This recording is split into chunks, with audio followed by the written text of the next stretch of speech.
अरे ये बाबू तेरा ध्यान किधर है रे, चोली का मेरा सामान इधर है रे, इधर ध्यान दो।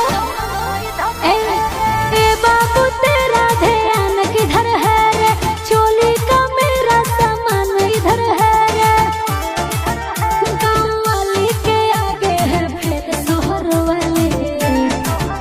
अबे जान मारो गोरिया गोदाना कमर वाली, अमर पाली से भी टोप लगोगे हमर वाली।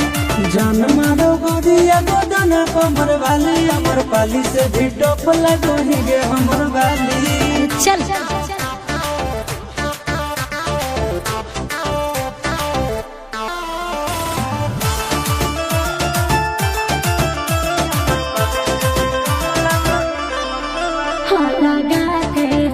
लगा के ये बाबू के और लो भलिया पगले,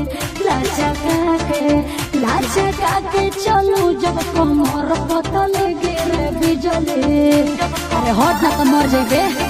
ए जान आगे लानी लानी के सिया कमरिया ले लटक, हमर दिल छोड़ी तोरे दिल पे अटक।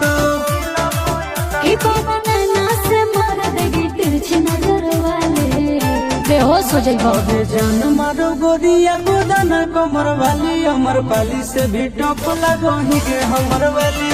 जान मारो गोरिया गोदाना कमर वाली, अमर पाली से भी टोप लगोगे हमर वाली।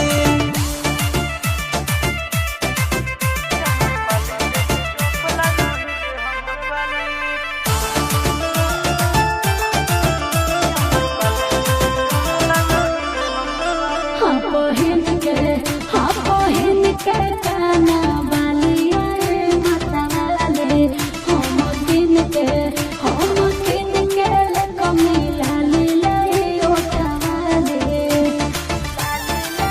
अरे टेस्ट कर बेस्ट बा। कारी कारी आँख करले हो जादू टोना, हमारा दीवाना बनले हो सोना। चिंटू राजा आशीष टेस्ट करो उठला रे। अरे आओ ना।